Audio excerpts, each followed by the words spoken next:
건폭과의 전쟁은 계속된다.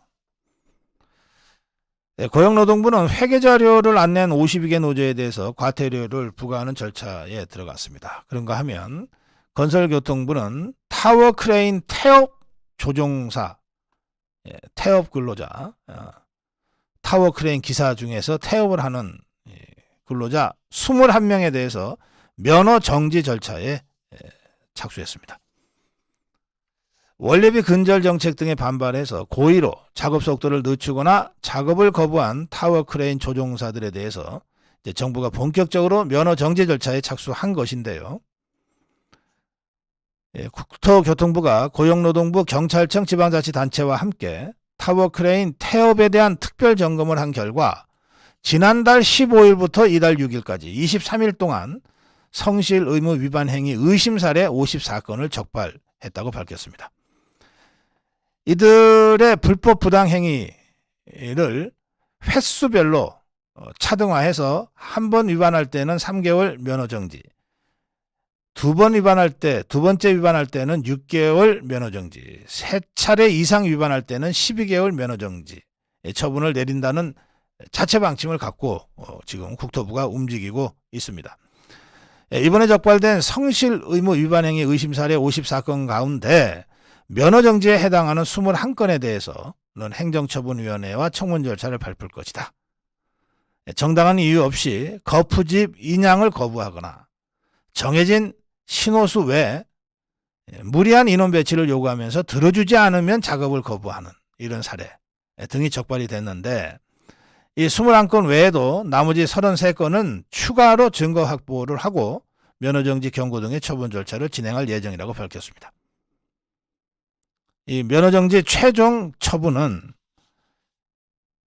건설기계 조정면허 발급 주체가 시, 군, 구청, 기초자치단체거든요.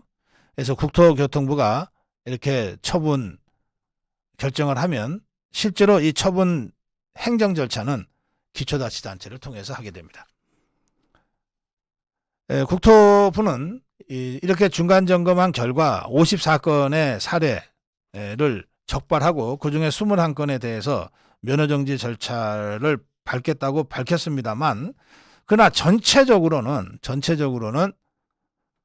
의심 사례, 성실 의무, 태업 등 성실 의무 의심 사례가 점차 줄어들고 있다, 이렇게 밝혔습니다.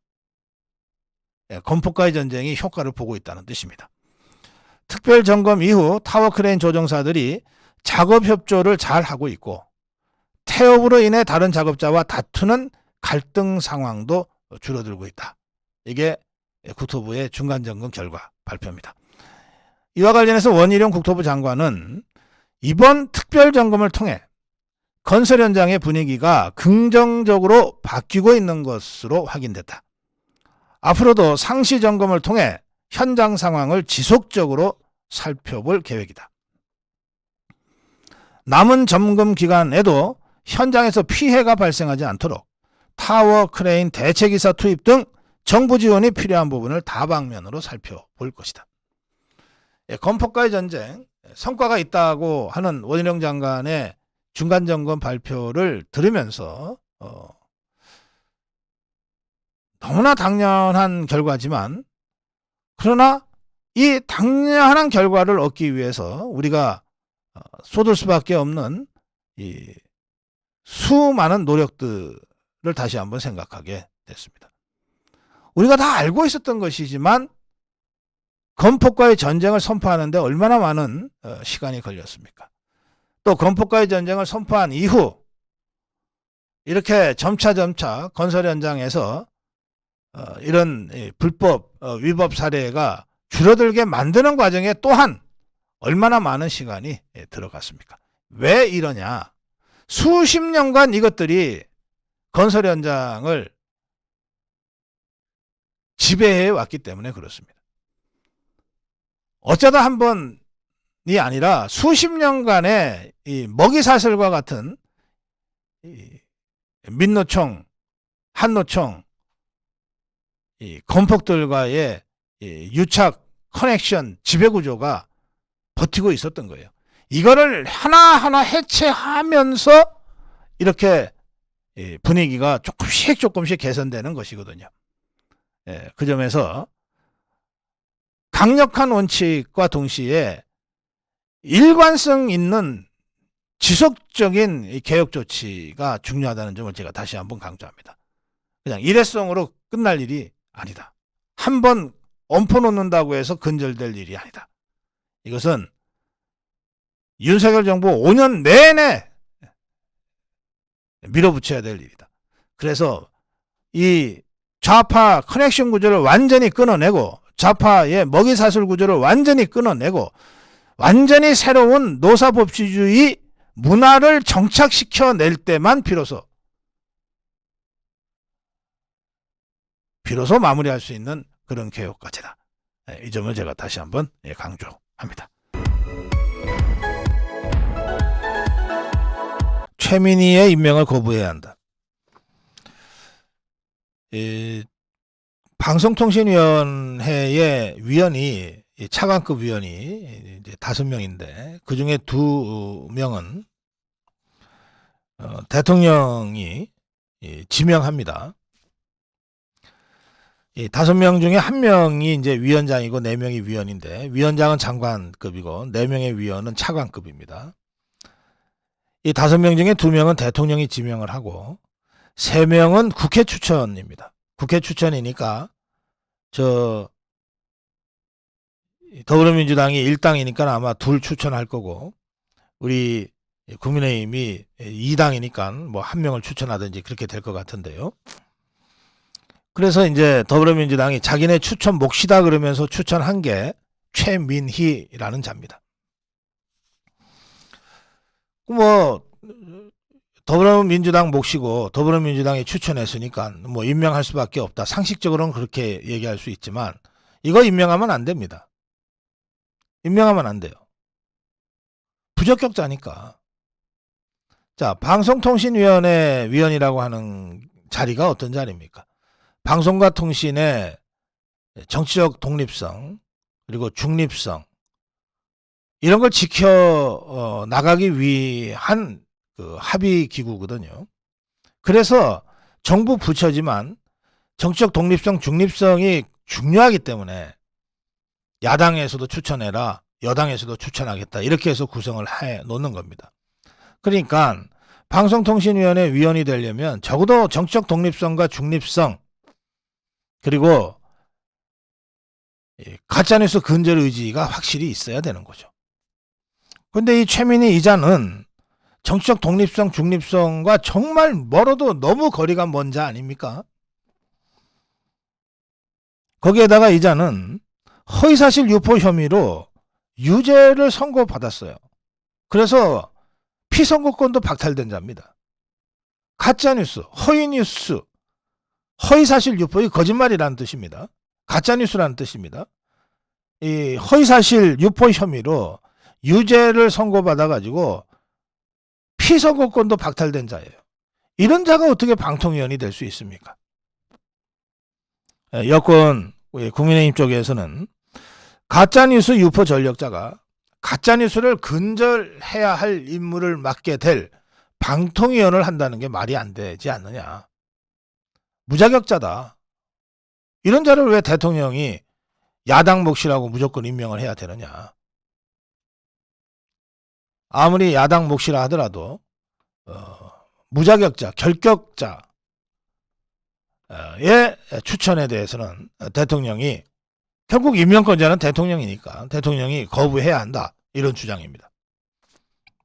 그래서 국민의힘은 어제 더불어민주당에 대해서 최민희 추천안 철회를 요구했습니다. 또 대통령실 관계자도 대통령은 최민희가 방통위법 등에서 정한 방통위원 결격 사유에 해당되는지를 검증한 뒤에 임명 여부를 판단할 것이다. 이렇게 설명했습니다. 그러면서 대통령실에서는 이 최민희가 허위사실 유포 혐의로 벌금형을 선고받고 피선거권이 박탈된 데 대해서 이것을 중대한 결격 사유로 본다. 이런 이야기가 흘러나오고 있습니다. 야당 몫인데 야당이 추천한 위원을 임명 거부한 적이 있느냐? 있습니다. 문재인이가 그 짓을 했어요. 2020년 7월이었는데요. 당시에는 이제 자유한국당, 현재 국민의힘이 야당이었잖아요. 여기서 5.18 진상규명조사위원회 야당목 위원 2명을 추천했는데 문재인이가 이거 임명 거부했습니다. 이유는 자격 요건이 안 된다. 사실은 그때 거부당한 두 사람은 자격 요건이 차고도 넘쳤는데, 그런데 자격 요건이 안 된다고 하는 말도 안 되는 애매모호한 이유를 들어서 거부했어요. 그래서 국회가 한동안 파행됐거든요. 근데 이 최민희 경우에는 거부 요건이 차고도 넘치지 않습니까? 그리고 문재인이가 이미 야당 몫의 경우에도 자격 요건이 안 된다고 하는 이유를 내세워서 거부한 바가 있다는 거예요. 그렇다면 말도 안 되는 이 최민희 방통위원 추천은 마땅히 윤석열 대통령이 거부해야 되는 것 아니냐, 이런 주장이 이제 힘을 얻게 되는 겁니다. 거짓을 가리키는 문정권의 교과서. 고등학교 한국사 교과서가 모두 9종이 있습니다. 그런데 이 9종의 거의 대부분이 한국사 교과서고 특히 현대사 비중이 많습니다. 뭐 75%가 현대사 부분인 것으로 되게 추정이 되는데, 이 교과서 대부분이 사상 최악, 세계 최악인 북한의 참혹한 인권 실정은 전혀 다루지 않은 것으로 나타났습니다. 뿐만 아니라 현재 북한이 김정은이가 핵무기를 계속해서 실험하고 핵미사일을 계속 실험하고 있는 이 상황에 대한 일체의 서술이나 또는 우려 없이 김정은이를 사실상 찬양하는 듯한 그런 그 서술들이 대다수 이 교과서에서 한국사 교과서에서 확인된다는 겁니다.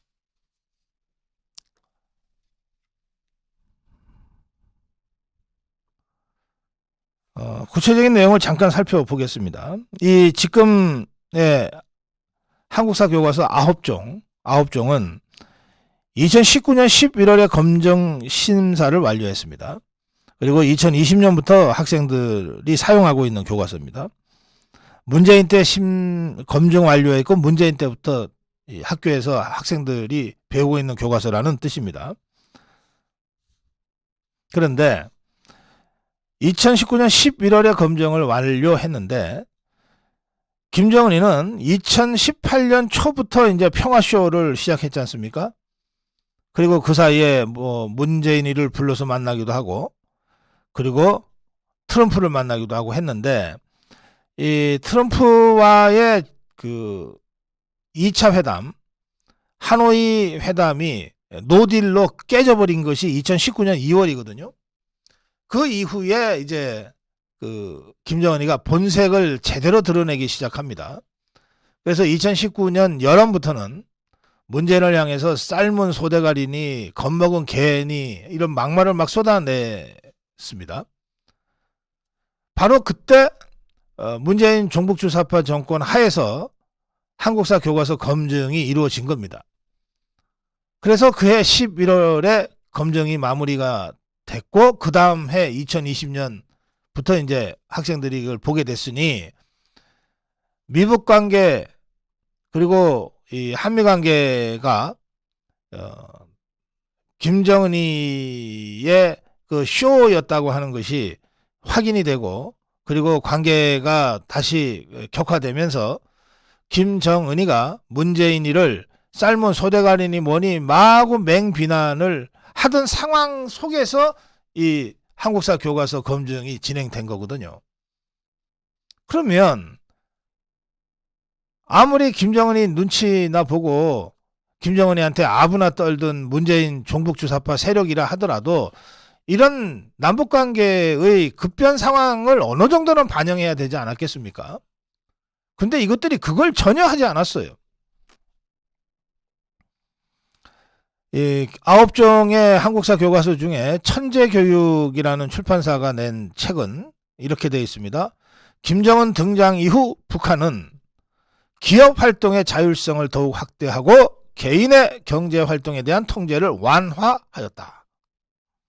금성출판사는 기업소와 공장 운영에서도 자율성이 확대되어 기업 경영 능력이 어느 때보다 강조되고 있고 수익을 많이 낸 기업들의 노동자 임금이 크게 오르는 경우도 나타났다. 김정은 경제를 얘기하는 겁니다. 미래엔이라는 교과서는 신의주 등의 시장경제체제를 부분 수용한 경제특구를 확대하여 개방정책을 펼치는 등 변화의 움직임이 나타나고 있다. 비상교육이라는 교과서는 김정은 집권 이후 북한 경제는 김정은 집권 이후 북한 경제는 2015년을 제외하고 전반적으로 흑자 성장세를 보였다. 이런 식으로 쭉 서술되어 있는 거예요. 북한에 대해서. 여기 어디에도 사상 최악, 세고 최악의 인권 침해 사례, 처참한 인권 실상이 단 한마디도 들어가 있는 교과서가 있습니까? 없어요. 남성욱 교수는 이런 한국사 교과서의 잘못된 서술에 대해서 이렇게 얘기합니다. 김정은이가 집권 후 핵개발에 모든 자원을 쏟아붓는 바람에 북한의 인민경제는 더욱 피폐해지고 부촌인 개성에서까지도 아사자가 속출할 정도로 경제난이 심각한 상황이다. 그런데 한국사 교과서는 북한 경제가 나아졌다는 식으로 학생들에게 거짓을 가르치고 있다. 특히 이 교과서들은 노예나 다름없는 북한 주민들의 인권 침해 문제를 제대로 다루지 않았다. 9종 중에 6종은 북인권 문제를 아예 언급조차 하지 않았다. 이런 걸 교과서라고 우리 학생들한테 가르치고 있는 겁니다. 이렇게 교육받은 자들이, 이렇게 교육받은 아이들이 고등학교 교과서니까 아마 작년 지방선거 그리고 작년 대통령 선거에 유권자로 투표를 했을 가능성이 많아요. 이런 교과서를 배운 학생들이.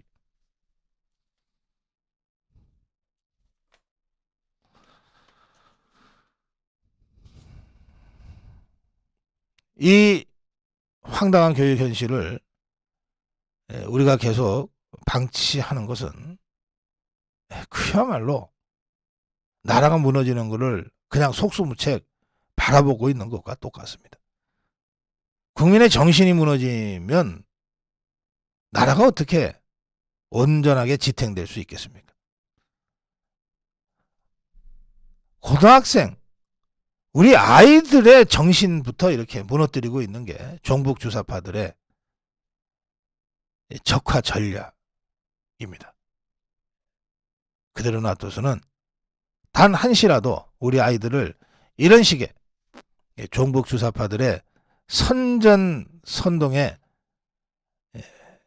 무대책으로 방치해서는 안 되겠다. 긴급 특단의 조치가 필요하다.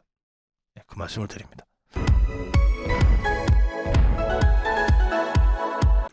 좌파 프레임 안에서 허우적된 홍준표. MBC 100분 토론이 뭐 1000회라고 하면서 뭐 특집을 한다고 설레발을 쳤고, 그래서 이것들이 빤한 상투적인 기획을 했는데 홍준표와 유시민을 이제 토론을 시킨 겁니다. 이 자리에 출연한 홍준표의 발언이 동아일보에 쭉 정리가 되어 있는데 제가 이걸 보면서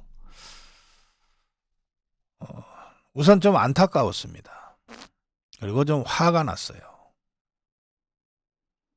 자, 홍준표의 얘기를 한번 살펴볼까요? 동아일보가 전한 홍준표의 발언입니다. 홍준표는 이렇게 발언했습니다. 이제 사회자나 유시민의 공격을 받으면서 이렇게 했어요. 1년도 안 된 대통령에게 정치력이 없다고 하는데 그건 일반적인 상식이다. 정치력이 없고 초보인 대통령을 뽑아놓고 노련한 삼김 정치와 같은 대화와 타협을 해달라는 건 난센스다.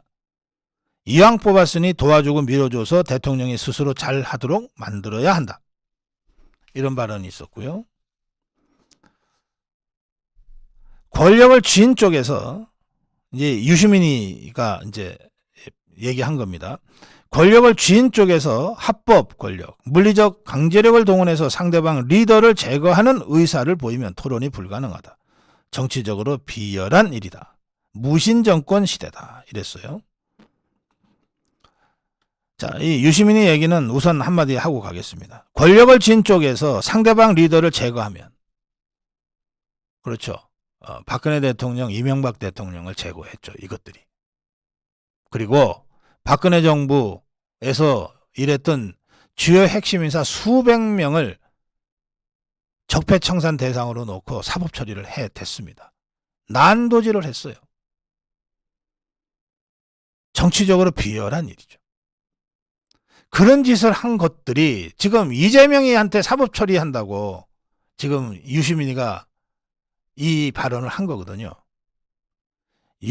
유시민이의 이 발언을 찾아가 보면 이재명이에 대한 사법 처리, 수사는 문재인 때 시작된 겁니다.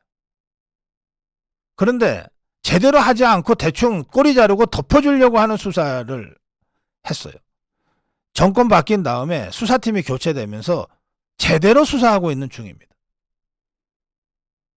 그러니까 이 유시민의 말은 처음부터 끝까지 들을 말이 하나도 없어요. 뭐 논리도 없고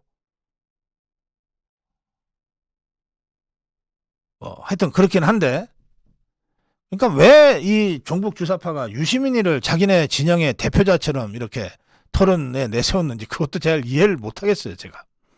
이것은 마치 우리 자유파 진영의 대표로 홍준표를 생각하는 사람이 누가 있습니까? 근데 이 MBC 이것들이 자유파 쪽에는 홍준표가 대표고 저 종북 주사파 쪽에는 유시민이 대표다. 둘이 나와서 한번 토론해보자. 이러고 판을 짠 거 아닙니까? 누구도 이것들을 대표로 인정한 적이 없어요. 여러분들은 어떠십니까? 자, 어쨌든 홍준표 얘기를 다시 한번 보겠습니다. 홍준표는 윤석열 대통령이 한일 정상회담에 앞서 토론을 위한 노력이 미흡했다고 지적을 하자 이렇게 답변이랍시고 합니다. 윤석열 대통령이 하고 싶어서 굴욕적 행동을 하고 양보하고 왔겠느냐. 자, 보십시오. 윤석열 대통령이 초짜다. 정치력이 없다. 소통을 안 한다. 이거 좌파 프레임이거든요. 윤석열 대통령이 한일회담에 앞서서 국민들한테 양해도 안 구하고 설명도 안 했다. 그래서 완전히 굴욕을 당하고 왔다. 이거 좌파 프레임이거든요. 그러면 홍준표가 그냥 개인 홍준표가 아니고 또 대구시장 홍준표가 아니고 뭔가 이 자유파의 이 대표로서 이 토론에 나가서 유시민 저 종북 주사파의 그걸 상대로 해서 이 토론을 하러 갔다면 사회자나 또는 이 MBC가 짜놓은 프레임 이것 자체를 박살을 내고 토론을 해야 되는 거거든요. 이를테면 윤석열 대통령이 하고 싶어 굴욕적 행동을 하고 양보하고 왔겠냐라고 할 게 아니라 윤석열 대통령의 제3자 변제 방식의 해법이 얼마나 당당하고 주도적인 것이었는지, 그 윤석열 대통령의 해법에 대한 국제적 평가가 얼마나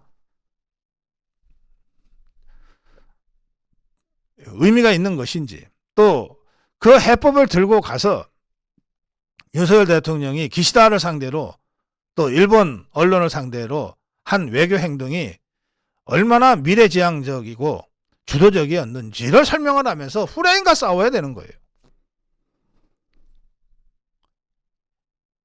윤석열 대통령한테 정치력이 없다는 것을 전제로 하고 이왕 뽑아줬으니 도와주고 밀어줘야 된다 하는데, 내가 보기에 윤석열 대통령의 정치력은 30년 정치해왔다고 하는 홍준표의 정치력보다 훨씬 뛰어납니다. 정치력이 뭡니까? 그냥 노예한 잔대가리를 정치력이라고 합니까? 거친 입을 정치력이라고 합니까? 아니잖아요. 정치력의 핵심은 어떻게 하면 대한민국의 안위를 보장하고 대한민국 국민을 행복하게 할 것이냐라고 하는 애국심과 진정성이에요. 정치력도 거기서 출발하지 않으면 다 잔대가리 잔수 공학이 됩니다. 또 국가 지도자로서의 정치력은 나라의 미래를 열어가는 스케일 큰 통찰력에 있어요. 허구한 날 등대에서 총이나 쏴대고 같은 편 물어뜯기나 하는 이런 걸 정치력이라고 하는 게 아니란 말이에요. 제가 보면 이 홍준표는 왜 나갔는지 모르겠는데 뭐 워낙 관종이니까 나오라 그러니까 얼씨구나 하고 나갔겠죠. 나가서 좌파 프레임 속에 완전히 허우적거리다 왔어요. 그러면서 윤석열 대통령을 무슨 아랫사람 대하듯이 아이고 그 원래 정치력 없는 사람인데 우리가 뽑아줬으니 그 잘 가르쳐서 그렇게 해서 잘 되도록 해야지, 이런 수준으로 토론하고 온 거예요.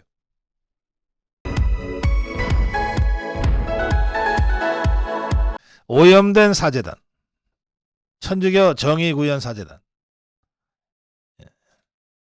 이 자들이 월요 시국 기도회라고 하는 걸 시작한다고 그 첫 번째 출발점을 서울시청 앞에서 했습니다. 뭐 별로 많이 모인 것 같지도 않은데, 네. 이거 천주교 정의구현사제단,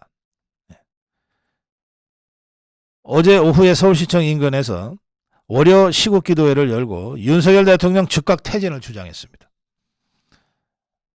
이 자들은 이태원 참사 대응, 양곡관리법 개정안 거부권 행사, 화물연대 운송거부 사태가 북한의 핵위협과 마찬가지라는 윤석열 대통령의 발언 등을 거론하면서 그의 안중에는 1%의 부자와 대기업, 일본과 미국뿐인 듯하다, 이렇게 비판했는데, 이게 뭐 전혀 앞뒤 맥락에 맞지 않는 말을 갖다 붙이면서 하여튼 윤석열 퇴진하라, 이렇게 주장을 시작한 것 같습니다. 그리고 이 자들은 윤석열 대통령 대신에 윤석열 씨라고 이제 표현을 하기도 했습니다. 대통령으로 인정할 수 없다, 대선 불복하는 자들이군요.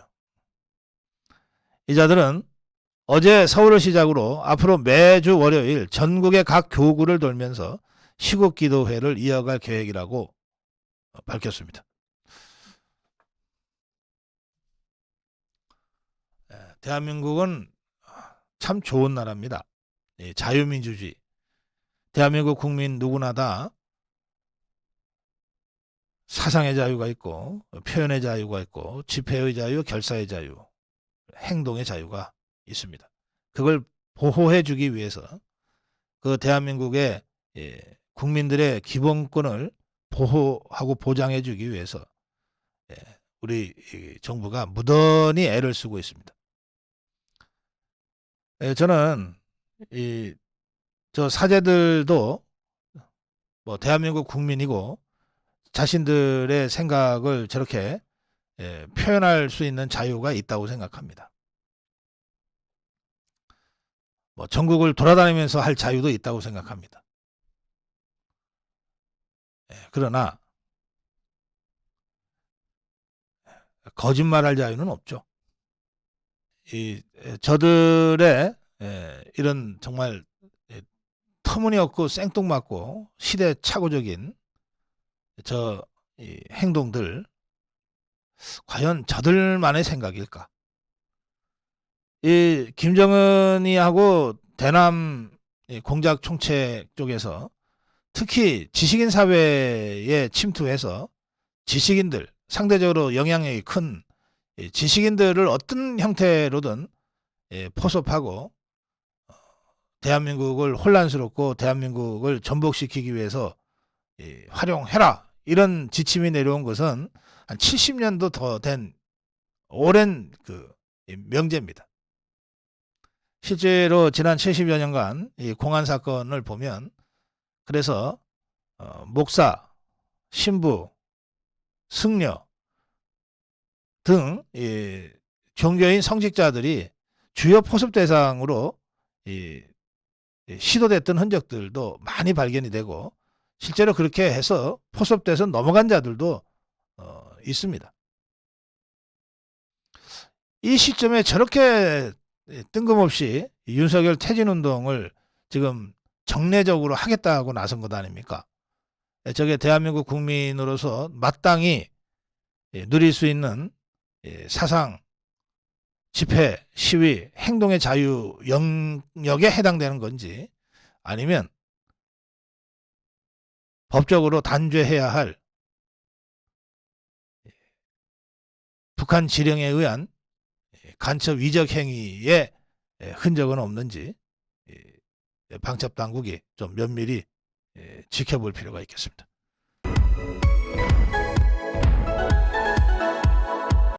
포탄 대여라고 하는 묘수를 윤석열 정부가 생각을 해냈습니다.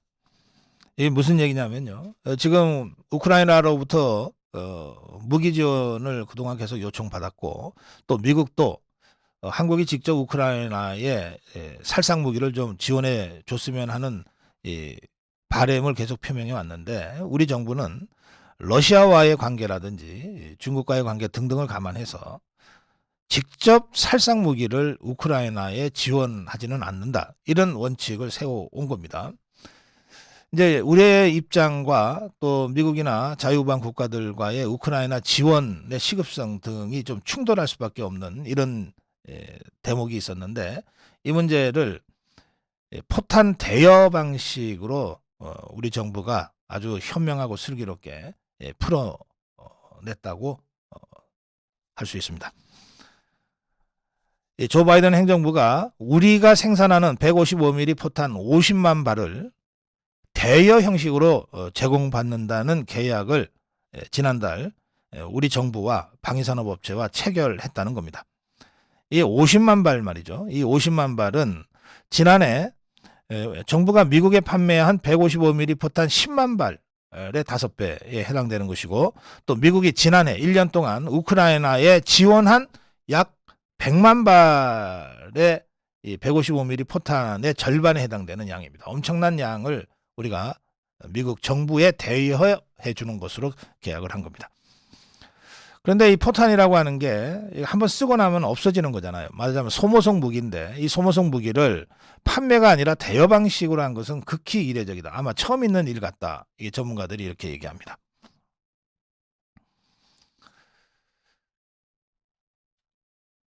왜 대여 방식이 선택이 됐을까? 미국 정부는 우리 정부가 대여하는 이 155mm 포탄 50만 발을 바로 우크라이나로 보내는 게 아니라 일단 미국의 탄약 저장고, 포탄 저장고에 저장을 합니다. 대여했으니까. 대신에 어느 나라나 그렇듯이 저장해 놔야 될 유사시에 대비하는 포탄의 양이 있거든요. 그러니까 한국 정부로부터 50만 발을 대여받아서 미군의 포탄 저장고에 저장을 해놓고 나면 미국이 쓸 수 있는 50만 발의 155mm 포탄이 생기는 거죠. 그러니까 그것은 우리가 주는 것이 아니라 미국이 자체 생산한 155mm 포탄입니다. 그것을 우크라이나 주겠다는 거예요. 그러니까 이제 우리 입장에서는 우리는 미국 정부에 대여해 준 거다.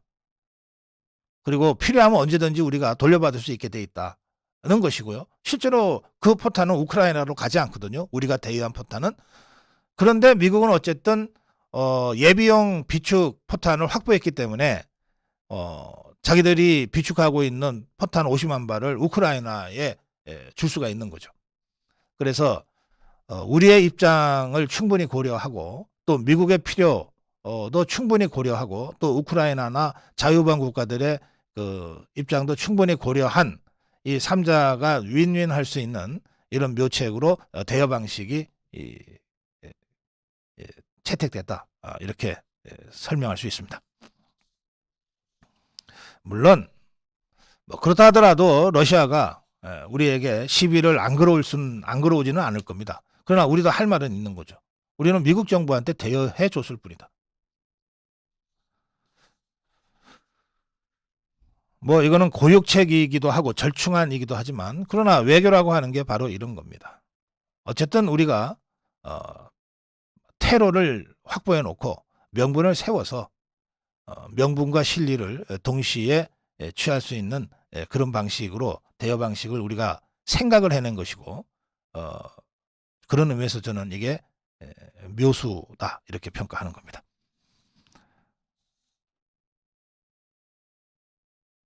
이 대여라는 방식이 러시아와의 관계에서도 합리적 방식이라고 하는 분석이 있습니다.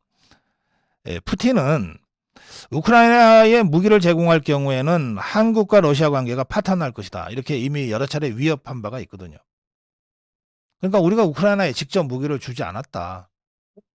우리는 우방 국가인 미국으로부터 요청을 받고 대여해 줬을 뿐이다. 그것도 미국에게 대여해 줬다.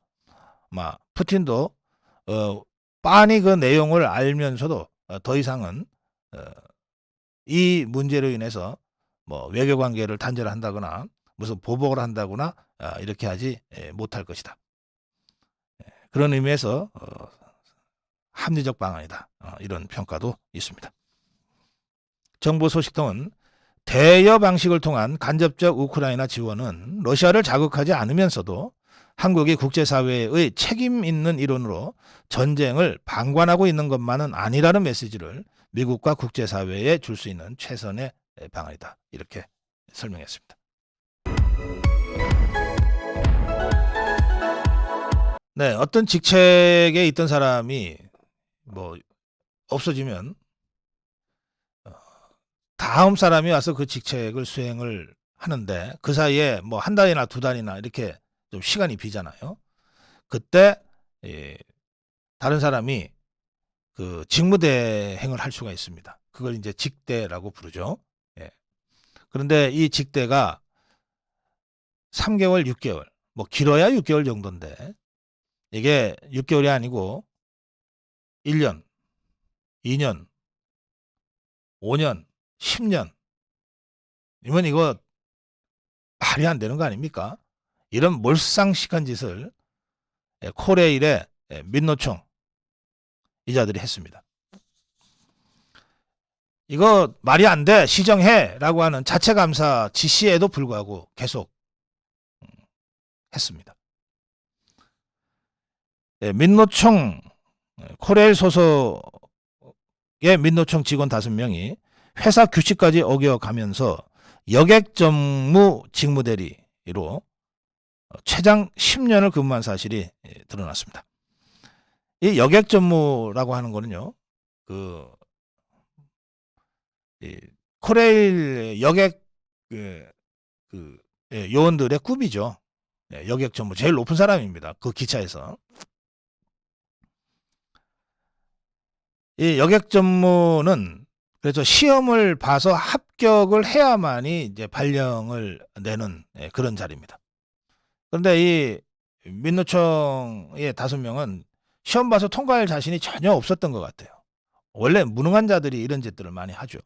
그래서 시험을 안 보고 사실상 여객 전무 월급 다 받아가면서 여객 정무 권한을 다 행사하면서 10년 동안 시험을 보지 않고 그냥 직대로 여객 정무 짓을 해왔던 겁니다. 코레일은 4년 전에 이 문제를 코레일 자체 상임감사가 코레일 내에 있는 상임감사가 이거 직무대리 이거 빨리 해소해라. 이거 사규 위반이다. 하고 감사 처분을 받았는데도 무시했어요. 그러다가 뒤늦게 이것이 이제 논란이 되자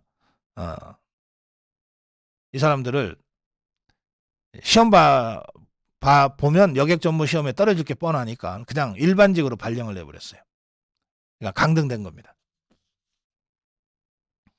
국민의힘의 박정아 의원실이 이걸 밝혀낸 건데요. 민노총 소속 직원 5명은 2010년 열차 차장이 여객 전무로 통합되면서 여객 전무 직무대리가 된 268명이 있는데 그중에 다 시험을 다 봐서 그중에 3분의 2 정도는 합격을 했는데 그래서 여객 정무가 정식으로 됐는데 그런데 시험을 보지 않고 마지막까지 직무대리로 유지했던 이자들이 5명이나 된다. 사무영업의 꽃이라고 하죠. 전체 코레일 직원 2만 9천 명, 한 3만 명 정도 되는데 여객 정무는 500명에 불과합니다. 1.7%예요. 그러니까 군대로 치면은 별 다는 겁니다. 경찰로 치면 경무관 되는 거예요. 이걸 시험도 안 보고 이것들이 10년 동안이나 대리, 직무대리라는 형식으로 여객 정무 짓을 해왔던 겁니다. 여객 전무는 일반 직원에 비해서 연 200만 원의 고정 수당이 나오고 연 300만 원가량의 실적 수당을 더 받습니다. 근데 직무대리니까 똑같이 받았습니다. 여객 정무 직무대리 268명에 대해서 등령시험에 응시하도록 유도를 했어요. 2013년부터. 그래서 시험을 다 봤는데 전체의 3분의 2가량인 184명이 여객 전무 시험에 합격했고 불합격자들이나 미응시자는 그냥 그러면 여객 전무 자격이 없으니까 일반 직원으로 일하세요 해서 일반직으로 발령이 났어요. 그런데 민노총 소속 5명만 시험도 안 보고 계속 직무대리로 10년간 근무를 한 겁니다.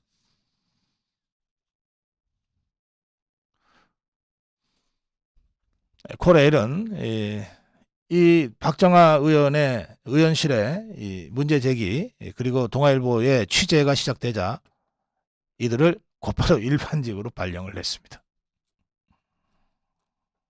박정아 의원은 이렇게 얘기합니다. 민노총 눈치를 보느라 인사규칙을 어긴 공기업은 국민이 용납할 수 없다. 민노총이라서 가능했던 모든 특혜를 바로잡아야 한다. 그냥 특혜를 바로잡는 게 아니라 10년 동안 사교까지 어겨가면서 감사처분까지 무시해가면서 이것들이 받았던 특혜와 돈이 있습니다. 이거 다 구상권 청구해서라도 토해내게 해야 된다고 생각합니다.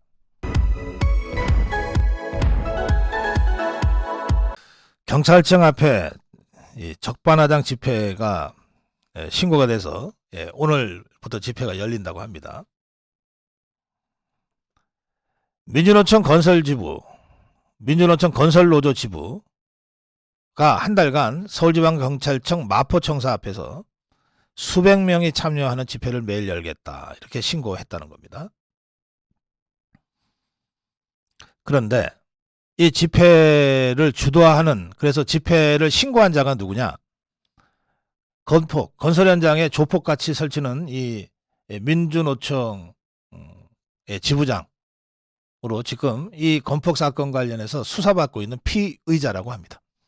그러니까 경찰에서 수사받고 있는 자가 경찰청 앞에서 시위를 그것도 한 200명 동원해서 하겠다는 건데 이제 조폭두목 들어가면 조폭들이 시위할 거고 도둑놈이 들어가면 도둑놈들이 모여서 시위를 해도 하겠다고 해도 막을 수 없어요. 아니 왜 건폭은 허용하고 민노총은 허용하고 왜 우리는 막냐 이럴 건데 이거 집회 신고를 집회법상 집회 신고를 거부할 방법이 없다. 경찰은 이렇게 설명하고 있지만 좋아요. 법 지키겠다는데 내가 뭐라고 안 하겠어요. 근데 집회 이전에 빨리 사법 처리해서 집어넣어야 될 자들 아닌가?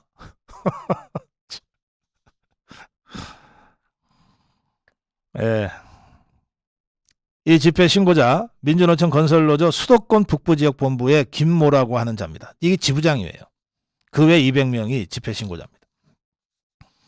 오늘 오후 2시부터 다음 달 10일까지 매일 서울지방경찰청 마포청사 앞에서 집회를 열겠다고 신고했고요. 집회 목적으로 이 자들이 신고서에 쓴 것은 뭐냐면 공안 탄압, 윤석열 정권 심판입니다. 이런 집회를 경찰청 앞에서 하겠다는 거예요. 그것도 바로 그 경찰서에 불려나가서 수사받고 있는 피의자가.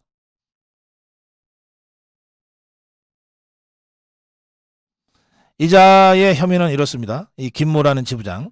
건설 현장에서 건설사를 상대로 노조원 채용을 강요하고 노조 전임비 명목으로 금전을 요구한 건폭 사건의 피의자입니다. 그래서 서울지방경찰청 강력범죄수사대에서 수사를 받고 있습니다. 이 강력범죄수사대는 바로 이자들이 집행하겠다고 하는 서울지방경찰청 마포청사 안에 있습니다. 또 이 김모라는 지부장 이자는 지난 2020년 21대 국회의원 총선 당시에 민중당, 현재 진보당입니다. 6,500만 원의 후원금을 노조원들을 통해서 쪼개기 방식으로 불법 제공한 혐의로 정치자금법 위반으로 서울지방경찰청 청사 안에 있는 반부패 공공범죄수사대에서도 피의자로 입건되어 있는 자입니다. 이런 혐의들을 확인하기 위해 경찰은 지난달 14일과 24일 김모라는 자의 사무실과 자택 등을 압수수색했습니다. 또 이자는 지난 6일 건설노조 서울 경기 북부건설 지부 문모라는 자와 함께 경찰에 불려가서 소환조사를 받기도 했습니다. 이렇게 수사받고 있는 김모라는 자가 수백 명을 동원해서 바로 자신을 수사하고 있는 경찰청 앞에서 한 달간 집회를 열겠다는 겁니다. 그런데도 경찰이 이 집회를 허가했다는 거예요. 경찰 관계자는 집회 신고를 받은 경우에 특별한 사유가 없으면 집회를 허용할 수밖에 없다. 자신을 수사하는 경찰을 압박하려는 의도가 의심되더라도 해당 집회를 금지하기는 어렵다고 말했다는데, 좋아요. 그래, 집회는 허용합시다. 그럼 대신에 이자가 지금 2건이나 지금 수사를 받고 있으니 수사 속도를 올리고 제대로 엄정하게 수사해서 사법 처리를 빨리 합시다. 참 전국의 도둑놈들, 강도들, 조폭들이 저거 분명히 본뜰 것 같은데.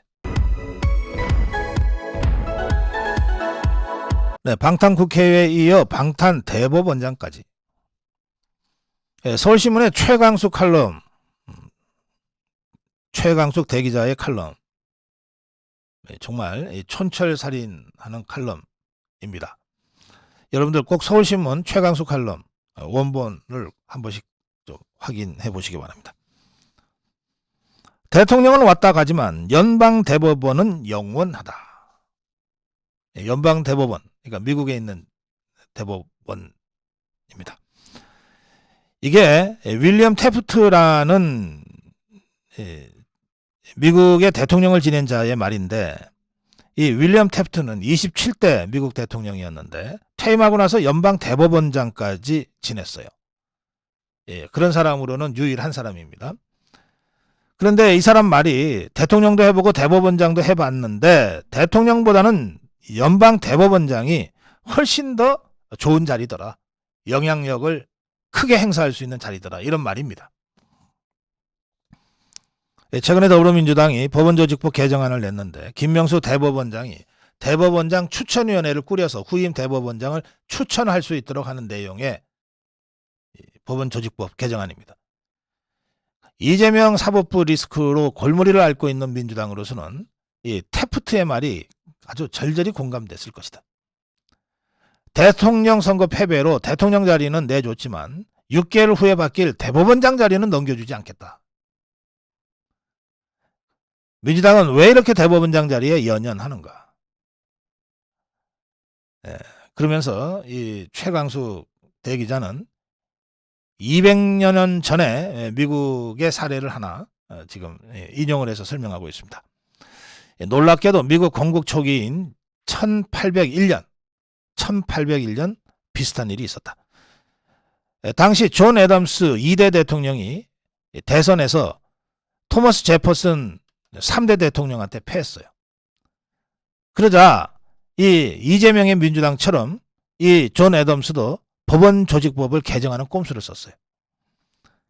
행정부와 의회 권력을 잃게 된 애덤스가 사법부만이라도 자기들이 계속 장악하려고 퇴임 이틀 앞두고 이 애덤스가 연방판사 42명을 늘렸어요. 그리고 이것을 다 자기들과 같은 정파인 연방파들을 지명을 했습니다. 그리고 그 다음날 퇴임 하루 앞두고 한밤중에 상원에서 인준을 받았어요. 그래서 임명장에 서명을 합니다. 근데 임명장에 서명하는 걸로는 안 되고 이걸 본인한테 전달을 해야 대법원 연방판사가 되는 거예요. 그래서 한밤중에 판사들한테 임명장을 주는 소동이 벌어집니다. 이렇게 해서 한밤중에 애덤스가 대통령으로서 임기 마지막 날 사인한 이 임명장을 받은 판사들을 미국에서는 미드나잇 저지라고 부르는 모양입니다. 한밤중에 판사들. 그런데 문제는 너무 급하게 서두른 탓에 임명장에 사인은 했는데 임명장을 전달하지 못하고 날이 밝았어요. 그래서 제퍼슨이 이제 대통령이 됐습니다. 제퍼슨은 불같이 화를 내면서 임명장 전달을 중단시켰어요. 대통령이 바뀌었으니까 전달하지 마라, 중단하라 명령할 수 있죠. 그렇게 해서 애덤스가 사인은 했는데 한밤중에 너무 서두르는 바람에 임명장을 미처 받지 못해서 연방판사가 되지 못한 4명이 발생했습니다. 윌리엄 마버리 등의 4명. 이 자들은 자신들한테도 임명장을 교부해달라고 메디슨 국무장관에게 소송을 걸었어요. 그런데 이게 각하가 됐습니다. 이게 마버리 대 메디슨 판결인데 이 유명한 마버리 대 메디슨 판결의 핵심은 뭐냐면 헌법을 위배하는 법률은 무효다 이겁니다. 헌법을 위배하는 법률은 무효다. 이게 220년 전에 여야 정권 교체 과정에서 일어난 한밤중의 판사 사건인데 이 사건과 지금 법원조직법을 급하게 고쳐서 지금의 김명수가 후임 대법원장을 임명하게 만들려고 하는 지금의 민주당이 어떻게 하면 이렇게 똑같은 행태냐 이런 얘기죠. 본질은 권력을 잃은 자들이 최후의 발악으로 사법부만은 장악해야 되겠다고 마지막 발악을 하는 것에서 이 본질이 똑같다는 겁니다. 자, 그런데 민주당이 왜 이렇게 김명수 퇴임 이후를 대비하지 않으면 안 되게 됐는가? 이 대법원장은 헌법재판관 9명 중에 3명을 지명하고 대법관 제청하고 법관 임명권을 갖는 사법부 수장이고 따라서 사법부의 색깔과 지형을 바꿀 수 있는 위치에 있기에 방탄 대법원장을 어떻게든 만들어놔야 되겠다. 그래야 민주당의 이재명을 비롯한 방탄이 필요한 이 수십 명의 국회의원들이 목숨이라도 유지할 수 있지 않겠느냐. 이런 계산 끝에 이걸 밀어붙이고 있는 것이다. 법치의 최후보루인 사법부를 권력을 잃은 비리 정치인들이 마지막으로 기대를 의탁처로 전락시키려는 민주당. 헌법에 반해 대통령의 인사권까지 침해하면서 대법원장 자리를 장악하려는 민주당의 시도. 이것은 오래오래 민주주의의 흑역사 그리고 더불어민주당의 흑역사로 남을 것이다. 이런 최광숙 대기자의 칼럼이었습니다. 자, 김명수 얘기 나온 김에 오늘 아침에 저한테 황경구 애국순찰팀의 황경구 단장이 한 인터뷰가 저한테 보내져 왔습니다. 김명수 대법원장을 둘러싼 공관 사적 이용 의혹에 대한 수사가 필요하다. 조사가 필요하다. 대한민국 애국순찰팀 황경구 단장이 정부 합동민원센터에 이와 같은 부패 공익신고서를 제출한 겁니다. 황경구 단장이 신고서를 제출한 그 내용은 이제 여러분도 들으시면 다 기억하실 건데요.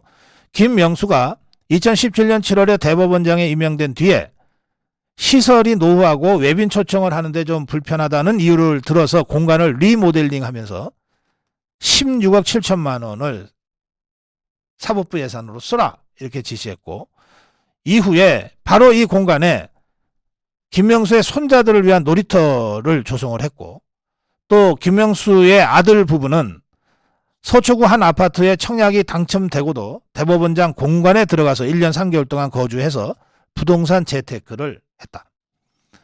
또 김명수의 며느리 강모라는 변호사는 한진그룹 사내변호사로 근무하고 있던 2017년 12월 대법원이 조연아 던 대한항공 부사장 땅콩 해양 사건의 집행유예를 선고했는데 선고 당시에도 야 이거 김명수의 며느리가 한진의 사내 변호사로 있으니 집행유예 받은 것 아니냐, 김명수가 재판에 영향력을 행사하지 않았냐라고 하는 의혹이 제기된 바가 있습니다. 그런데 마치 그것을 확인시키기라도 하듯이 집행유예 선고가 난 직후에 이 며느리 강모라는 자가 한진 법무팀 관계자들을 전부 대법원장 공관으로 초청을 해서 저녁 식사까지 낸 겁니다. 명백한 이해충돌방지법 부패방지법 위반 혐의가 있다는 거예요. 그런데 이 사건이 당시에도 그래서 고발이 됐는데 검찰이 불기소 처분을 했어요. 김명수에 대해서. 그런데 검찰이 당시 문재인 검찰이죠. 문재인 검찰이 불기소 처분을 하기 전까지 김명수를 단 한 번도 출석을 요구하거나 관계자를 조사한 적이 없어요. 그래서 지금 다시 김명수를 조사 수사해달라 이렇게 민원을 제기한 겁니다. 김명수가 9월에 임기가 다 돼서 이제 퇴임을 곧 할 텐데 아까 최강숙 대기자가 설명한 대로 이거는 종북주사파 더불어민주당 입장에서는 어떻게든 제2의 김명수를 만들어 봐야 되겠다. 이러고 지금 위헌적 요소가 매우 심각하게 들어가 있는 이런 악법을 밀어붙이고 있는데 그거 이번에도 어쩔 수 없이 강행하면 윤석열 대통령의 거부권으로 저지해야 되겠습니다만 그와 별도로 김명수에 대한 수사가 먼저 있어야 된다. 네, 이 점을 이제 황경구 단장이 이제 환기시켜 주고 있습니다. 민주 전당대회 이게 2021년에 있었던 대회입니다. 이 전당대회에서 사실은 예상을 뒤엎고 송영길이가 당대표에 당선됐던 바로 그 전당대회인데요.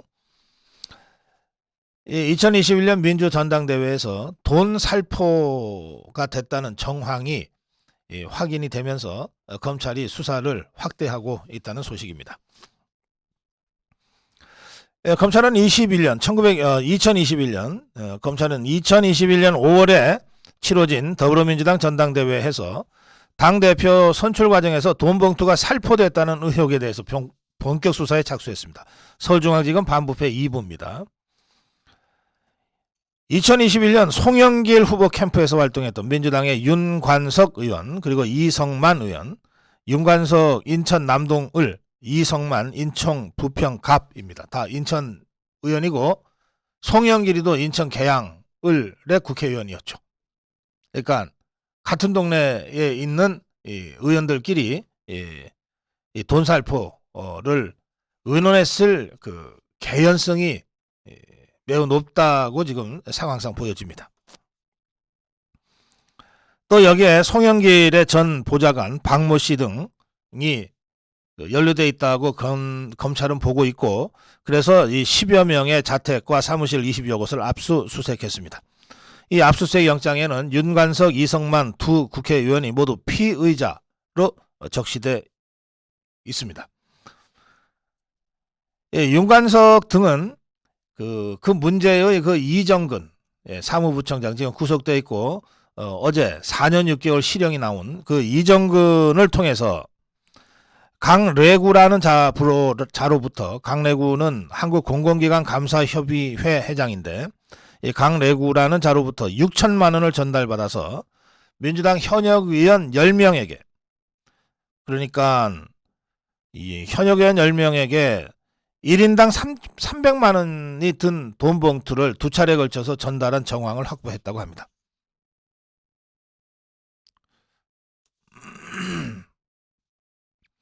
한 번 전달할 때마다 1인당 300만 원씩 봉투를 돌렸고 두 차례 전달했다 그래서 6천만 원을 쓴 것 같습니다.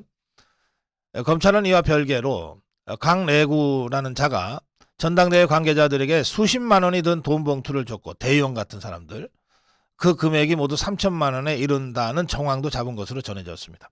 검찰은 이 사건을 정당 내 금권선거와 관련한 심각한 사안이라고 보고 반부패 수사 2부에 검사 6명을 추가 투입했습니다. 자금의 최종 사형처를 확인할 방침으로 전해졌습니다. 인천이 지역구인 송영길이, 윤관석이, 이성만이, 그리고 이정근 모두 송영길 캠프에서 선거운동을 도왔고, 그래서 송영길이가 당대표가 된 후에 윤관석이는 사무총장, 돈을 만들어서 전달한 것으로 알려진 이정근이는 사무부총장, 이건 원외였기 때문에 그렇게 됐을 겁니다. 임명됐습니다. 검찰은 또 윤관석에게 6천만 원이 전달된 날 이정근이가 송영길이의 보좌관 박모에게 전달했다, 이런 메시지를 보낸 것도 확인했다고 하는데, 자, 그렇다면 이게 굉장히 중요합니다. 송영길의 보좌관한테 전달했다 메시지를 보낸 것은 자기가 중간에 배달사고 내고 떼먹지 않았다, 이런 뜻이잖아요. 그러면 송영길이가 돈봉투 살포의 최종 지시자였다고 추정할 수밖에 없는 겁니다. 송영길이가 야, 누구한테 돈 받아서 어떻게 전달해 라고 했으니 심부름하는 격인 이정근이가 전달했다라고 보좌관한테 문자로 메시지를, 문자인지 뭐 음성인지 모르겠는데 메시지를 보내지 않았겠습니까? 그리고 실제로 이렇게 해서 전달된 6천만 원이 윤관석과 이승만을 통해서 살포됐다, 이런 정황을 이제 검찰이 확인하고 압수수색에 들어간 겁니다. 따라서 이정근이 이 전달했다는 메시지, 이것 때문에라도 송영길이는 수사를 피할 수 없게 된 것 같습니다. 자, 이 이정근이 말이죠. 이정근이 휴대전화에서 무려 3만 개가 넘는 녹음 파일이 나왔다고 합니다. 거의 모든 대화를 다 녹음해 놓은 것 같아요. 이 중에 이 일부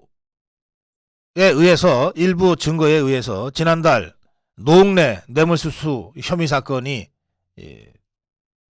구속영장 청구까지 갔고, 또 이하경의 취업특혜 사건에 대한 수사도 이루어졌고, 이번에 윤관석이나 이성만이나에 대한 수사, 그리고 마침내는 당시 당대표로 선출된 송영길이에 대한 수사로까지 확대될 수밖에 없는 상황이 됐다, 그렇게 말씀드릴 수 있겠습니다.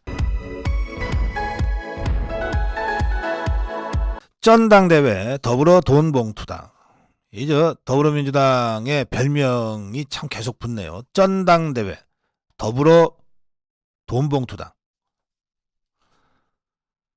검찰이 수사 중인 이 전당대회 돈봉투 사건, 송영길이 캠프에서 일했던 9명이 더불어민주당 국회의원 등 최소 40명에게 현금 9,400만 원을 돈봉투에 다 나눠 놓고 뿌렸다는 거죠.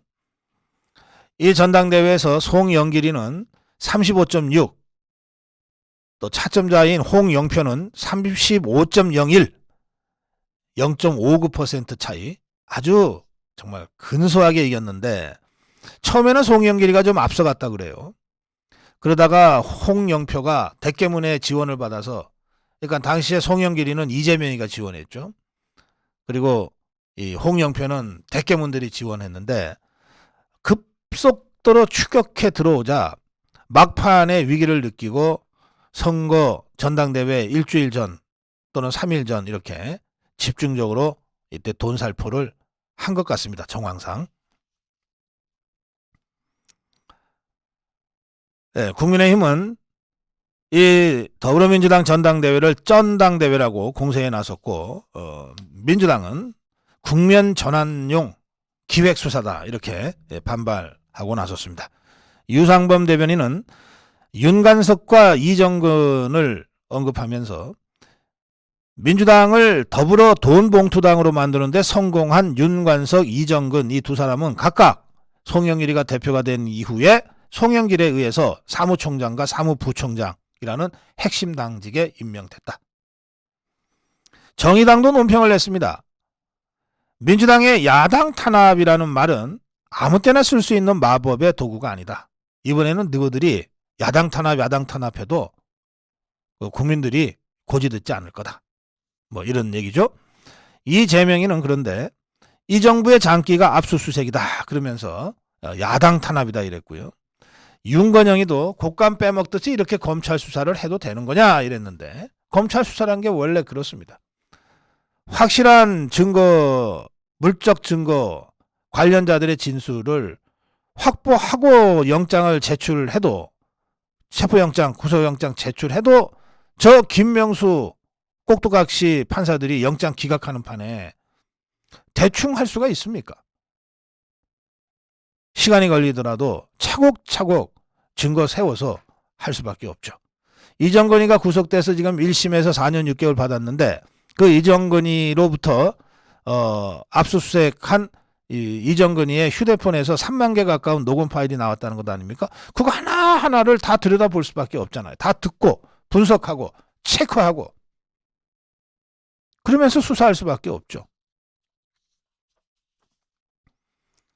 조선일보는 사설로 이 문제 다루고 있습니다. 민주당은 당시 압도적 의석을 가진 집권당이었는데 1인당 국민소득 3만 달러가 넘는 나라의 집권당의 당대표를 뽑는데 이렇게 돈을 주고 표를 사려 했다는 의혹이 도대체가 믿어지지 않는다. 검찰이 이정근의 휴대전화 포렌식을 통해 확보한 녹취록에는 봉투 10개가 준비됐으니 윤관석에게 전달해달라, 또 전달했다, 이런 내용이 나온다고 하는데, 그리고 나서 송영결이가 대표 당선된 후 윤관석 사무총장, 이정근 사무부총장이 됐는데 믿어지지 않는다. 믿을 수 없다. 어떻게 이렇게 부패할 수 있는가. 국민의힘도 돈봉투 사건이 있었다. 2008년에 전당대회 돈봉투 사건이 있었다.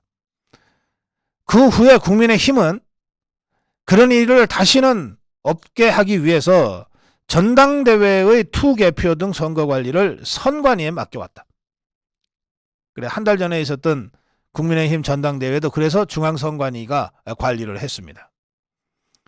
물론 당내 선거를 왜 선관위에 맡기냐, 믿을 수 없는 선관위에 왜 맡기냐라고 하는 문제 제기도 있었으나, 우리가 중앙선관위에 이 선거관리를 맡긴 이유는 이런 겁니다.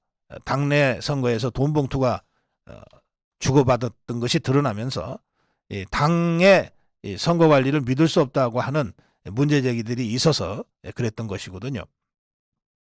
그런데 이 더불어민주당은 2021년 전당대회도 선관위 도움 없이 자체 관리를 했다고 한다. 자체 관리. 그리고 이렇게 돈봉투 살포 사건이 터진 것이다. 그동안 우리 선거 풍토가 많이 맑아졌다는 것이 대체적인 평가였지만, 이번에 이 추문이 또 터졌는데, 이런 악습을 21세기에까지 가지고 가는 선진국이 도대체 어디 있느냐. 혀를 찰 일이다. 자, 제가 어제도 이 소식 전하면서, 그런데 송영길이는 과연 몰랐을까? 이 사건이 이정건이가 제일 책임이 큰 이런 사건일 수 있는가? 송영길이가 인터뷰를 했네요. 지금 파리에 있는 모양입니다. 송영길의 주장은 이렇습니다. 민주당 이정근 전 사무부총장의 개인적 일탈 행위를 감시 감독하지 못했던 것에 대해 당시 당대표로서 도의적 책임을 느끼고 국민 여러분과 당원 여러분께 죄송한 마음을 표하고 싶다 이랬어요. 야, 이게 무슨 미꾸라지도 아니고 어떻게 이렇게 빠져나갑니까? 지금 전당대회 돈살포 사건은 송영길이가 대표되기 전에 송영길이를 대표로 만드는 과정에서 벌어진 일이에요. 그리고 송영길이의 캠프의 핵심 멤버들이 벌인 일이에요. 그런데 이자의 말 한번 보세요. 이정근의 개인적 일탈을 당대표로서 감시 감독하지 못했던 것에 대해서 책임을 진다는 거 아니에요. 전당대회는 지하고 관계없고,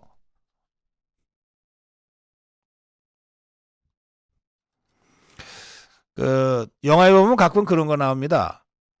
연쇄살인범이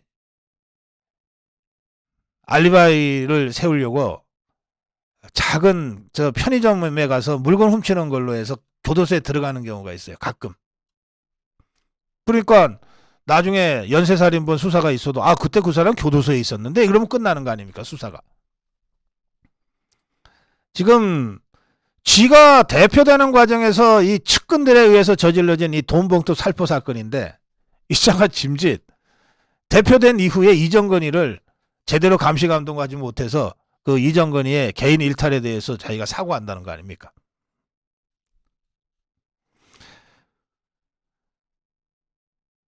네. 그러자 기자들이 그냥 둡니까? 아니 그거 아니고 그거 말고 그건 알겠고 그 당신이 대표되는 그 전당대회에서 돈 뿌렸다는 사건이야 지금 이거 어떻게 생각해? 했더니 이자의 말 송영길이의 말 상황을 잘 모른다.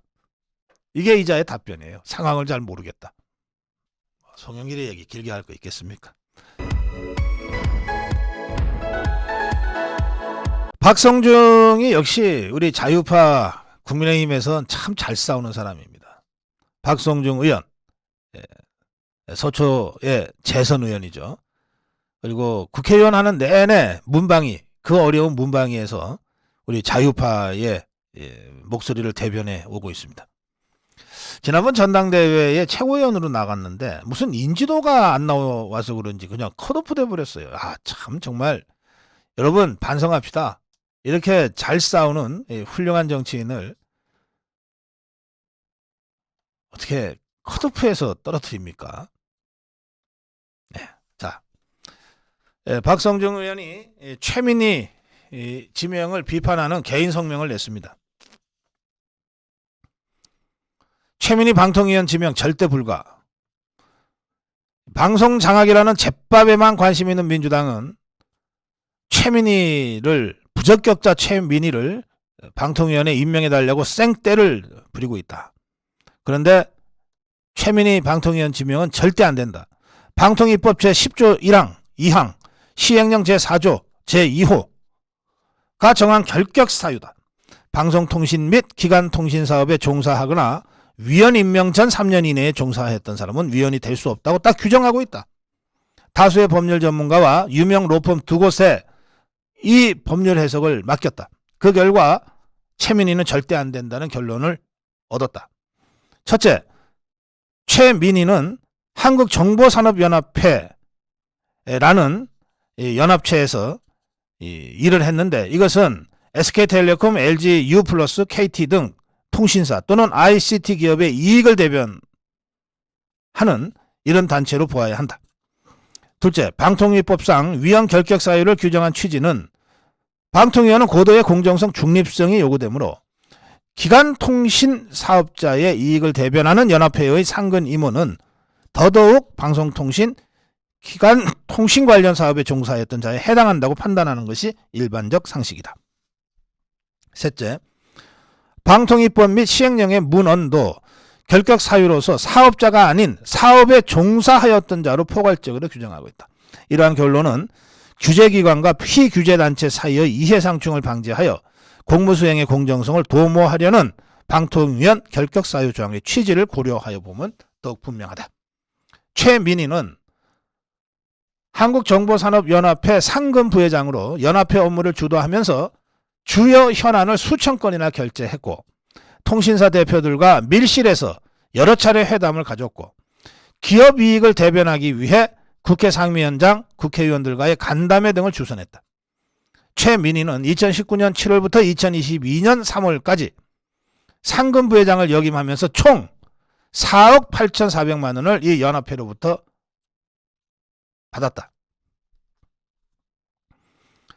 민주당은 가짜뉴스 정당답게 현행법을 우회하는 꼼수를 부리고 있는데 통신사 등의 이권 대변, 가짜뉴스, 벌금형 등 7대 결격 사유가 있는 최민희를 방통위원회에 앉힌다는 것은 자유민주주의 국가에서 있을 수 없는 일로 민주당의 방송장악 음모에 불과하다. 국민의힘은 ICT 통신사 등의 이권 대변자이자 가짜뉴스, 편협한 시각, 불법 혐의 등으로 사회적 물의를 일으킨 최민희를 방송통신 전반을 관리 감독해야 할 방통위원으로 절대 인정할 수 없다는 점을 밝히는 바이다.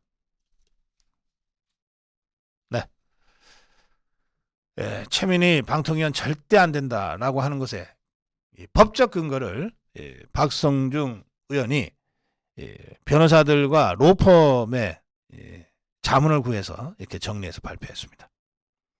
뭐 이렇게 논리적이고 합리적인 반대 이유가 저 좌파들한테 통할 리는 없겠습니다만, 그러나 이런 활동이 매우 중요한 이유는 국민들한테 이걸 알리는 데 있습니다. 국민들은 이거 뭐 또 뭐 좌파는 지그 사람 최민희 추천할 거고 뭐 우파는 또 무조건 반대하겠지, 이렇게 생각하기가 쉬워요. 그런데 그게 아니라 저쪽이 추천하니까 반대하나가 아니라 이게 방송법상 이렇게 되어 있다, 이유는 이렇고 근거는 이렇다라고 공중전을 하는 것이, 그래서 국민 여론을, 이 문제와 관련해서 국민 여론을 윤석열 정부와 자유우파 정권에게 유리하게 만들어가는 것이 이게 공중전 아닙니까? 그러니까 박승정 의원의 이런 활동, 뭐 누가 알아주나 몰라주나 어쨌든 꾸준하게 이런 식의 활동을 해왔는데, 이런 것들이 바로 공중전의 중요한 전장터다, 그렇게 저는 생각합니다. 5만 방자 간호사법. 제가 법률 문구를 다 읽어보지는 사실 못해요. 뭐 문제가 되는 양곡관리법이다, 간호사법이다. 그렇지만 대개의 내용은 알고 제가 입장을 정리하고 비판을 하는데, 이번에 국민의힘의 그 박형수 의원이 밝힌 것을 보면서 전 정말 화가 났어요. 뭐라고 되어 있냐? 박형수 의원이 이렇게 얘기했습니다. 간호법 제정안 5조 간호조무사 자격 인정 부분과 관련해서 간호조무사 국가시험 응시 자격을 고졸로 한정해 놓은 이 부분은 고졸 이상의 학력으로 수정해야 하는 것 아닌가, 학력에 상한을 둔다는 게 이게 말이 되는가, 이거 위헌이다, 이렇게 문제 제기를 했습니다. 어떤 말씀인지 잘 모르시겠어요? 그러니까 상한 하한이라고 하는 게 있습니다. 국가시험을 볼 때 이를테면 대학을 보려면 고등학교를 졸업하거나 고등학교에 준하는 검정고시를 시험 통과하거나 해야 되잖아요. 그럴 때 대학교에 입학시험을 보려면 하한은 정해져야죠. 상한이 아니라 하한. 고등학교 졸업자 또는 그에 준하는 학력인정자, 검정고시, 이렇게 하한을 정해놓고 시험을 보게 하는 거거든요. 국가시험도 마찬가지입니다. 변호사 시험, 로펌에서 뭐 졸업을 한 자, 이렇게 하한을 정하지 않습니까? 그 이상 되는 사람. 대개 국가시험이나 자격시험은 이렇게 하한을 정해 놓습니다. 그런데 거의 처음 있는 일일 거예요. 간호조무사, 간호사들을 도와주는 조무사죠. 간호조무사는 하한이 아니라 상한을 정했어요. 이 간호사법을 밀어붙이는 이 간호사 단체가 상한을 정해놨습니다. 고등학교 졸업 이하만 시험을 볼 수 있다, 이렇게 돼 있어요. 황당하죠. 그럼 이게 왜 갑자기 이 상한선이 정해진 이 황당한 위헌적 요소가 여기 들어갔느냐? 그걸 보면 이렇습니다.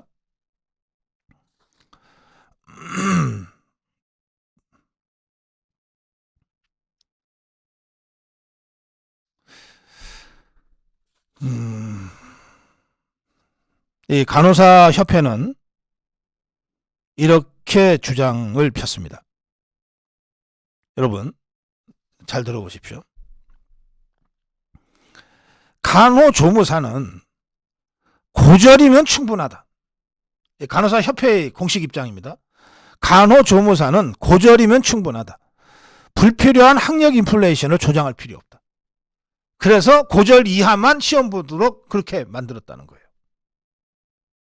그러면 간호조무사는 고졸이면 충분하다는 인식을 갖고 있는 간호사들이 고졸이면 충분해라고 규정하고 있는 간호조무사들을 과연 동등한 직장 동료로 대할까요? 이런 오만방자한 발상들을 이 간호사단체가 하고 있는 거예요. 그래서 제가 이 간호사단체의 이 어법을 제가 그대로 돌려드리면 이렇게 됩니다. 예전에, 지금은 뭐 좀 많이 바뀌었습니다만, 또 대학 4년제 대학에도 간호학과가 있고 뭐 있습니다만, 예전 같으면 2년제 간호전문대학이 많았습니다. 지금은 전문대학이라는 직제 자체가 다 다르게 바뀌었습니다만, 예전엔 간호전문대학 2년제가 있었어요. 그러면 이 간호사들의 주장대로라면 이렇게 하면 되는 겁니다. 의사들이 간호사 자격시험은 간호전문대, 2년제 간호전문대 졸업 이하로만 시험 볼 수 있도록 하겠다. 이렇게 되는 겁니다. 왜?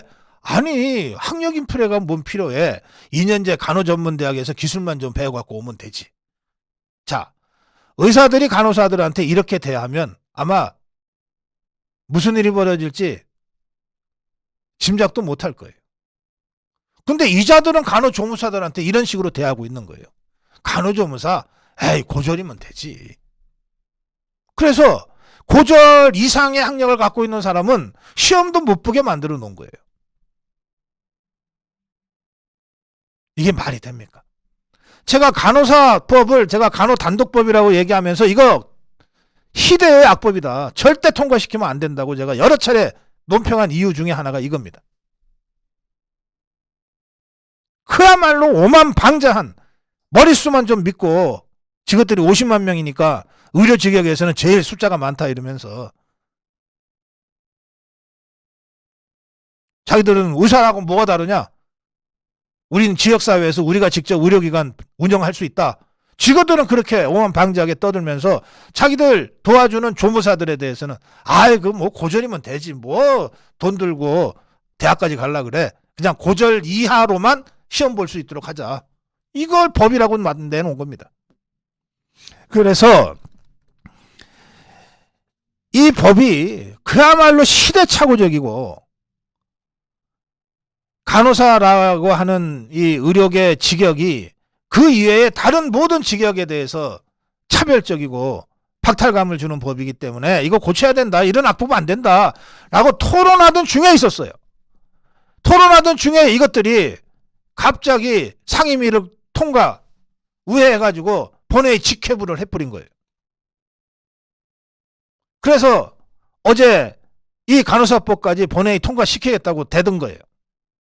그런데 이 문제가 너무나 악법 조항들이 많고, 의사 면허박탈법도 마찬가지고, 특히 이 간호조무사법뿐만 아니라 간호조무사 관련 조항뿐만 아니라 지역사회는 의사의 지휘 없이 간호사들이 의료기관, 뭐 요양기관 뭐 이런 걸 다 할 수 있도록 막 터주고 있기 때문에 너무나 심각한 우리 대한민국 의료체계 붕괴로 이어질 수 있다고 하는 점 때문에, 그런데 머리 숫자는 50만이나 되니까, 그래서 야, 중재 절충하자. 당에서 박대출 정책위 의장이 나서서 민당정 중재협의 회의를 했는데, 그 자리에서도 1시간 만에 간호사단체가 막 고성을 지르면서 자리를 박차고 나가는 바람에 회의가 결렬됐다는 거 아닙니까? 그러니까 이런 사정을 이제 김진표 국회의장이 조금 아니까 더불어민주당이 아예 오늘 본회의 처리합시다 하는 것을, 아니, 조금 더 지금 중재 중이니 조금 더 시간을 가지고 생각 좀 해보자 해서 다음 본회의에 처리하겠다고 본회의 직회부를 김진표가 거부했어요. 그래서 더불어민주당 쪽에서 김진표 이상하다 그러고 막 욕하는 소리가 나왔죠.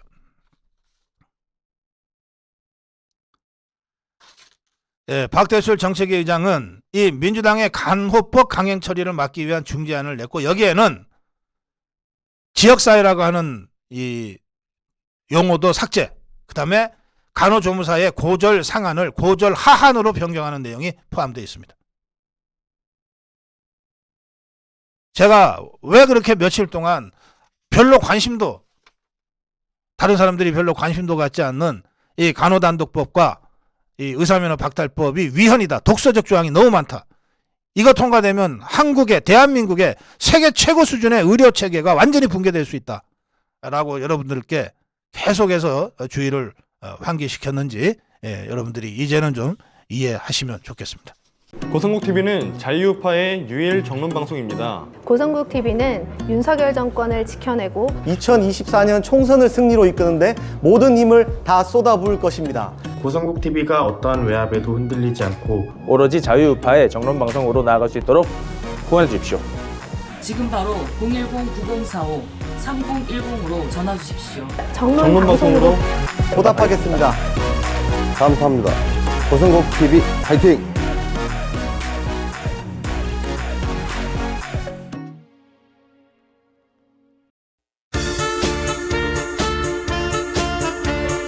함께하니 정말 좋구나.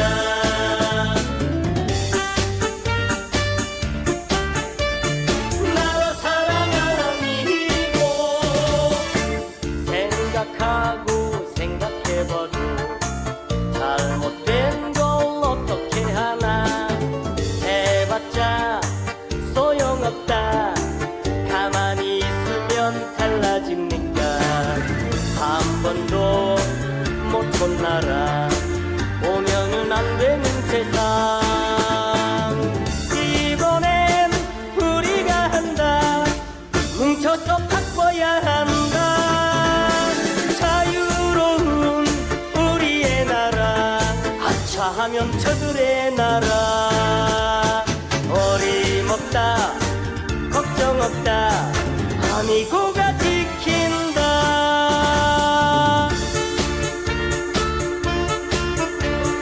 함께하니 정말 좋구나. 나로 사랑하니고 생각하고 생각해봐도 잘못된 걸 어떻게 하나. 해봤자 소용없다. 가만히 있으면 달라집니까. 한 번도 못 혼나라. 오면은 안 되는 세상. 이번엔 우리가 한다. 뭉쳐서 바꿔야 한다. 자유로운 우리의 나라. 하차하면 저들의 나라. 어림없다 걱정 없다. 아니고